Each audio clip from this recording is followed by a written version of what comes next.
Bon, allez, on est parti sur un long résumé de la boutique IA2K que j'ai créé en juin. On peut donc commencer par présenter les chiffres annuels qui sont de 104 000 dollars. Du coup, on a atteint les 100 000 dollars en moins de 6 mois, 6-7 mois. Et du coup, quand j'ai commencé en juin, j'ai fait ma première vente de 32,50 € ici, comme on peut le voir. Et on va faire ça mois par mois, voir un peu les dépenses qui ont été effectuées et les bénéfices mensuels pour voir l'évolution. Du coup, 32 dollars. Ici, j'avais toujours pas commencé à faire les pubs. Ensuite, en juillet, 418 dollars, toujours sans pub ici. En août, j'avais commencé à faire du Google Ads à ce moment-là, il me semble. On est monté à 3400. Ensuite, 5400 en septembre. Octobre, on a atteint les 10K de chiffre d'affaires sur le mois. Du coup, c'était un gros palier et c'était là que j'avais validé le fait que le challenge, le défi du building public de cette boutique a été réussi. Mais ensuite, je suis allé chercher les 10K de bénéfices mensuels plutôt. À ce moment-là, j'avais fait 26 000 euros, 26 000 dollars de chiffre d'affaires en novembre avec le Black Friday et tout ça. Mais il me semble que j'avais pas réussi à atteindre les 10 000 euros de bénéfices, mais je les avais atteints en dollars. Et en décembre, ils ont été largement atteints, tout simplement parce que j'ai fait 58 000 dollars de chiffre d'affaires. Au niveau des dépenses, là j'ai fait un petit récap. Là, par exemple, avec les coûts produits sur mon agent qui ont été dépensés, du coup 17 dollars en juin, ça me fait 12 euros de bénéfice. Le premier mois, second mois, au total, enfin, rien que pour le second mois, j'ai fait 150 euros de bénéfices. Le troisième mois, 1800 de bénéfices. En septembre, 2800. 5800 en octobre, quand j'avais atteint les 10 000 de chiffre d'affaires. Et novembre-décembre, comme vous voyez, 9145 euros de bénéfices. À ce moment-là, quand on faisait la conversion en dollars, j'avais atteint les 10 000 dollars de bénéfices. Donc on pouvait prétendre à la réussite du défi. Mais clairement, en décembre, il a été largement pulvérisé là, avec 15 800 euros de bénéfices en déduisant les coûts pubs, les coûts produits, etc. Du coup, si on refait le récap depuis juin, ça fait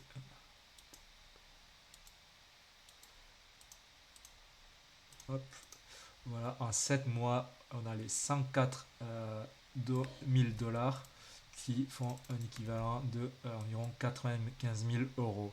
Moi, quand j'avais fait les conversions chaque mois avec ma comptabilité et donc les conversions euro-dollar, au total, ça m'a fait quand même 95 772 euros. Et là, la valeur du dollar et tout, ça a pas mal changé. Du coup, mon CA, si on reconvertit aujourd'hui, eh bien, ça fait 95 000 euros de chiffre d'affaires sur les 7 mois. Ensuite, si on déduit ce que j'avais compté ici dans mon calcul des coûts produits, coûts Google Ads, tout ça, on peut déduire 43 000 euros de coûts produits, 18 000 euros de pub. Du coup, c'est vraiment pas mal. Comme vous pouvez voir, j'ai fait 18 000 euros de dépenses pour 95 000 euros générés, ce qui est vraiment un bon ROAS. Au total, 34 500 euros de bénéfices en enlevant les coûts produits et coûts Google Ads. Mais il faut savoir que j'ai dépensé un peu en Facebook Ads, notamment avec du retargeting. Là, on peut le voir, j'avais fait une campagne de retargeting sur le dernier mois. J'avais mis, voilà, j'ai mon temps dépensé 535 dollars, ça va faire 500 euros environ. CPM très élevé, du coup, c'était pas vraiment fou comme campagne. J'ai fait pour 500 euros de dépensés, j'ai fait 150 ajouts au panier environ et une valeur, enfin notamment là il compte environ 28 achats, 28 conversions et donc une valeur de conversion d'achat ici de 1400 pour 500 dépensés. Du coup, on est un peu inférieur à un ROAS de 3 pour du retargeting. En vrai, c'est pas fou, mais bon, c'est mieux que rien. Au moins, ça alors, c'est mis en place. Le retargeting, ça peut vraiment être puissant pour certaines niches. Et bon, moi, je voulais pas montrer comment le mettre en place. J'avais tout filmé, mais bon, là, ça a pas mal galéré avec les vérifications de nom de domaine, de mon compte, etc.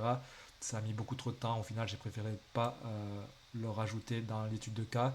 Mais voilà, c'est pas très compliqué à mettre en place. Vous pouvez trouver des tutos sur YouTube. Ensuite, là, pour montrer au niveau de mon compte Google Ads, qu'est-ce qui s'est passé, on a dépensé vraiment pas mal quand même. Il y a des journées où on était à plus de 300, 400, 500 euros de dépensés, mais on réalisait des très gros chiffres d'affaires. Du coup, on s'y retrouvait facilement en termes de bénéfices.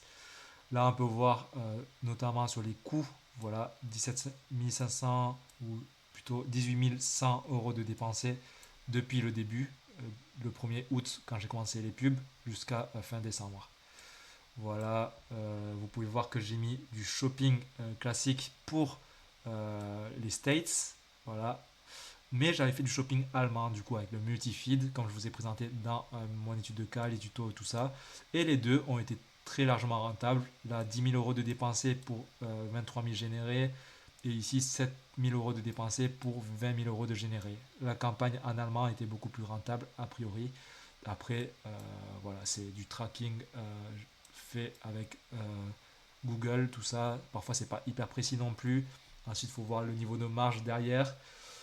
Ici, on a la campagne branding en search qui est hyper rentable avec un CPC moyen à 0,17 qui est quand même assez élevé. Mais voilà, on a un ROAS de 10. Voilà, 235 euros dépensés pour 2800 euros de généré qui est donc assez élevé. Là, j'ai fait du search en mots-clés transactionnels.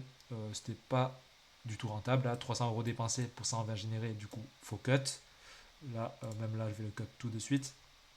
Et pareil pour les hoodies, 80 euros pour 130, c'est pas fou. Et voilà, bon, voilà, ça s'optimise tout ça, mais on verra ça plus tard. Là, pour l'instant, j'ai laissé tourner la shopping classique. Mais vous pouvez voir, par exemple, rien que dans des journées comme, je pense que début décembre, c'est là où je faisais mes plus gros chiffres.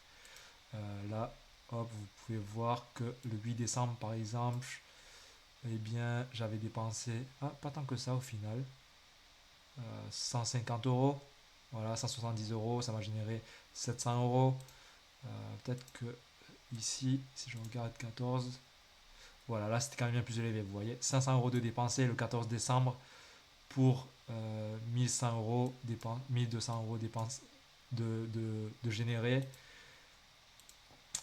Voilà, si on regarde tout le week-end, c'était quand même des très très gros montants que je mettais, hein, que je dépensais. C'est 400 euros. euh, mais on s'y retrouvait encore une fois. 300 euros, voilà, tous les jours, ça faisait des très très gros chiffres. Si on regarde en, le 15 décembre, si j'y arrive, voilà, 2000 euros de générés dans une journée. Bref, voilà, des gros gros montants. Si on regarde sur le mois de décembre, j'ai eu un gros pic le 3 décembre, 3700 euros de générés. 14 décembre, 3000 euros de générés. Voilà. Après, là, ça part à baisser. Et là, maintenant, on est en 2024. Et si on regarde, ben, ça continue quand même à bien chiffrer, hein, 400 euros, 400 dollars, 300. Ça va atteindre largement les 10K par mois. Voilà, 500, 600. Ça continue à vendre. C'est du passif. Voilà, ça tourne en automatique et ça fait du bien. Là, maintenant, on a fait le tour pour les campagnes Ads, les campagnes en Facebook retargeting. Je vous ai aussi montré les campagnes de emailing. Voilà, j'en ai fait pendant le Black Friday parce que je vous ai montré dans la précédente vidéo comment j'ai mis en place la campagne, notamment d'Halloween, mais ça n'a pas fait de vente. Du coup, c'était pas fou. Comment on peut voir ça? Tac. Mince, j'y étais, campagne. Alors là, on revient sur les campagnes d'Halloween qui ont été faites. Il y avait quand même un bon taux d'ouverture, 40%. Au-dessus de 30%, c'est vraiment pas mal déjà. Un bon taux de clic, mais pas de conversion. Ensuite, là, pour le Black Friday, j'ai fait 4 mails qui étaient pas mal rédigés d'ailleurs. Et voilà, un taux de open rate assez élevé, le click rate assez bas là par contre, mais 3 conversions du coup pour 100 euros sur Klaviyo pour les 3 mois d'abonnement. Là, j'ai été rentabilisé largement, notamment si on regarde les flows avec les paniers abandonnés sur toute l'année précédente. Là, largement, on a eu largement rentable.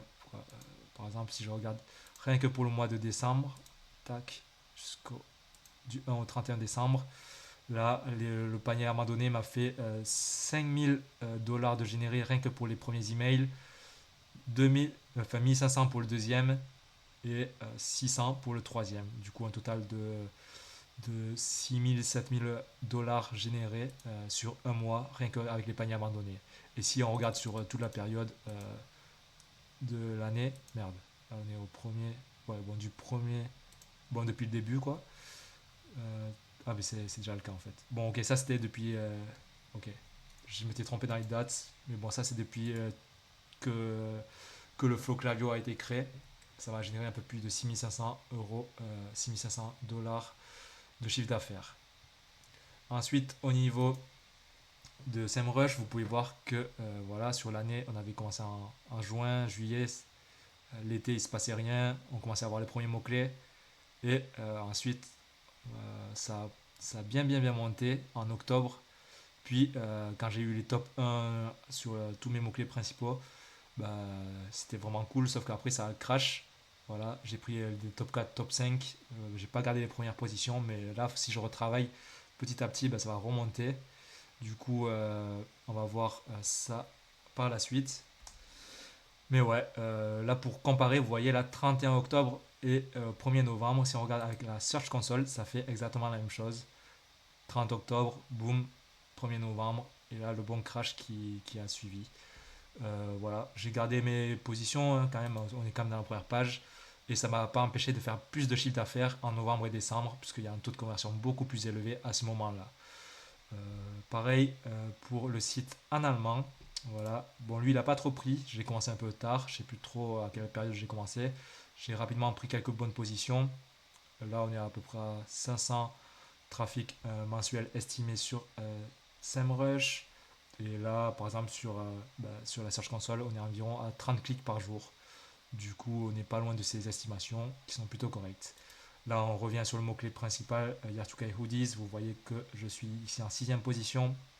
Voilà, il faudra que je retravaille tout ça, mettre un peu de backlink, un peu de preuve sociale, tout ça pour rechoper les premières positions. Après, il n'y a pas de souci.